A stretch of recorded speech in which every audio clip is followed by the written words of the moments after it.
Now, I said this week that I was going to lay off politics and concentrate on cars again.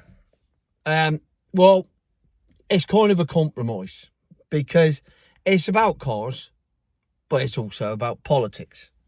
Because what this lovely government that hates you wants to do is to leak stories and find out exactly how badly they're received before they become policy. They do it all the time. They've just done it with digital ID. Oh, we think we might bring in digital ID. And then it becomes, oh, we are bringing in digital ID. And then it becomes, everyone hates digital ID. Therefore, there's more incentive for them to do it. And now the latest thing is that they're considering, which means they've already put the wheels in motion. They're not considering it. They're probably going to do it, but you never know. Taxing classic cars. Anything over 40 years old is tax exempt. And they see this as an immense revenue stream for them because, of course, let's not forget, and I'm sure it's just a coincidence, that the average man that owns a classic car, it is largely males. They are largely white. They are largely over 40. And they are largely straight. You're a straight white male over 40. You are the person, I am the person, that the government hates the most. They hate you. They despise you. Everything about you, everything you stand for is everything that they hate. So they will do everything they can, whether it's taxing your beer or whether it's taxing your car or whether it's taxing your football team or your horses in a horse racing or gambling or anything else that the good old British man likes to do. They're going to tax you on it. So I got thinking about this, as I do, and I thought, well, how are they going to tax classic cars?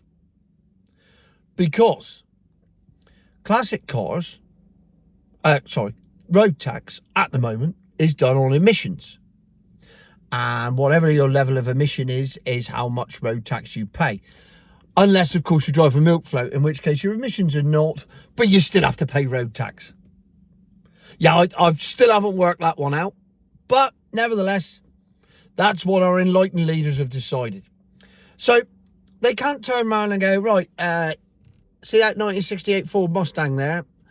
That's got an emissions level of blah-de-blah, because they don't actually know what its emissions level is anymore. Now, of course, there's an easy way to find out what your emissions level is, because you find out every year at your yearly MOT. So therefore, they can then find out your emissions at your MOT and then tax you accordingly. Except, something the government may have forgot, is that if your car's over 40 years old, you don't need an MOT either. So, if you don't need an MOT, you don't need an emissions test. If you don't need an emissions test, you can't find out your emissions. If you can't find out your emissions, you can't pay road tax. Under the current structure. So is this, in fact, nothing to do with classic cars, but merely a way of ushering in pay by the mile, pay by weight? I've heard pay by weight being talked about. I can't believe that's actually going to be a thing because of the weight of milk floats. Milk floats are, on average, heavier than normal cars. They're certainly heavier than classic cars because classic cars from 40 years ago weighed nothing. Yeah, a Fiat X19 weighed less than me. You could literally just pick it up and throw it into your garden rather than park it. So I don't think it's going to be weight, because it makes no sense. Then again, if it makes no sense, then it's perfect for this government, because nothing they do makes any sense, unless, of course, you operate from the premise that your government hates you. Absolutely hates you, despises everything you stand for, would rather you just died, so that then you can be replaced by people that will do their bidding and do what they say and do what they want and not have their own freedom of thought. And they'll do it all because they're being paid by them to do it. And therefore, the great replacement is underway. So I then got thinking, they can't tax it on emissions because there are no emissions, because there are no emission stats for cars over 40 years old. They can't tax it on weight because that's going to ruin the milk float experiment. And they're not about to shoot themselves in the foot on that, because you'd end up with petrol cars being significantly cheaper. So therefore, tied in conveniently with digital ID, is this just a case of, well, we really need to up our vehicle tax revenues. We can't do it to classic cars because we currently tax on emissions, and that's not fair. So therefore, we need a fairer structure. So I think the only way to do it, and this would be fairer for the classic car market because they don't do many miles. The next thing you know, we've got pay per mile. It seems like the logical conclusion. So this is how they bring it in. They go, oh, yeah, but it's not fair on them. It's not fair on them. It's not fair on them. And people should, and yeah, the weight of the car does add to road wear and you blah, blah, blah, blah, blah. So the only fair way to do it is to tax you on pay per mile, to stop you from driving your car and make you think, oh, I'm not going to drive. For example, November the 2nd, we got to go London, West Ham at home to Newcastle. So we're going to drive because the trains are shit and the flights are shit. The trains won't get us there at all. I think the earliest we can arrive is about half hour before kickoff, not allowing for any delays. So trains are out. Plane, they've just upped the ticket prices. It's now a very reasonable £200 to fly to Gatwick from Newquay. You can fly to Stansted, but you either arrive Friday night or Monday morning. You can't arrive Sunday morning. So that's out as well. So therefore, we've got to drive. All of a sudden, that 500-mile round trip, we're being taxed on per every mile. And it probably works out cheaper to get a plane. But that's not saving the planet either. So it's nothing to do with saving the planet. It's all about money. It's always, always, always all about money.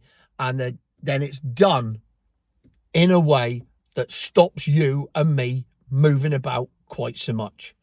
Because you think about the amount of times you go, oh yeah, come on, let's just jump in the car and go.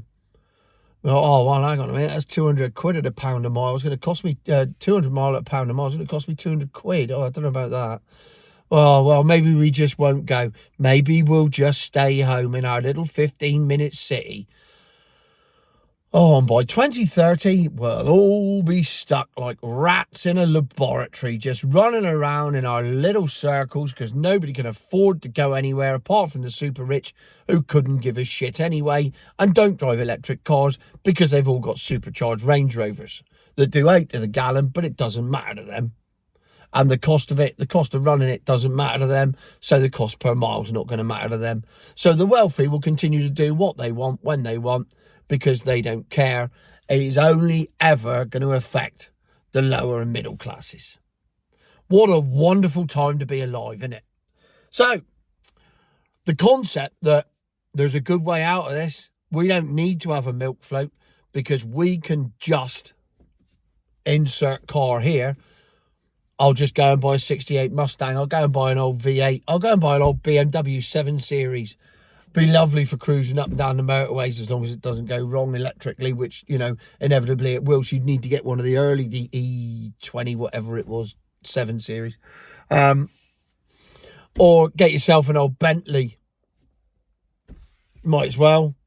If you're going to have to spend the money, you might as well do it in some comfort and style, wouldn't you?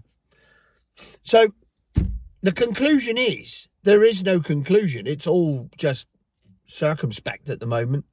But if they're thinking of changing the vehicle tax rules, I cannot see a world in which they change it for the better. It can only be worse for everyone. And I'm including the floaterati in that because you were promised you wouldn't have to pay any road tax. And within 3 years, they went, yeah, fuck you. You're paying as well. So the floaterati are just as much affected by this as everyone else. I mean, a milk float will never be a classic car, granted. If a milk float makes it to 40 years old, I mean, I made it to 40 years old. If I made it, there's no chance of milk floats making it. So it can only mean bad things for the motorist. That's the only conclusion you can come to. The government are looking at road tax. That's bad.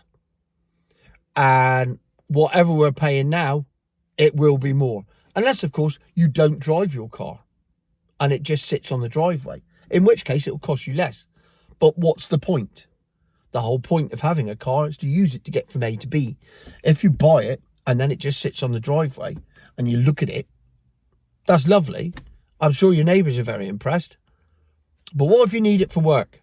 What if you drive to and fro work? What if there aren't any public transport links? Because not everybody lives in a fucking city. Government, we don't all live in a city with trams and undergrounds and buses and everything like that. There's a bus round here about once a fortnight. How's anyone meant to get to work? You gotta drive a car. Because not everyone lives in London. Wakey, wakey. But of course, you couldn't give a shit, could you? And hopefully it will just affect the straight white male. And then in which case, you'll be laughing all the way to the bank. Because the straight white male will become extinct. We are becoming like the white rhino. We are the white rhino of the human race. We are being hunted to extinction by our own people. Just like the white rhino. There you go. There's the new comparison. The straight white male over 40 is the same as the white rhino. Hunted to extinction, except not for its ivory. Just for the fact that it's alive. So it's almost like a white rhino crossed with a dodo. Except I don't consider us to be thick. The dodo was apparently thick and it was a bird, not bloke. But then again, there must have been male dodos. So it does work. I see it's taking a turn now, isn't it? So anyway, in conclusion, I hate the government hates me. Future my arse.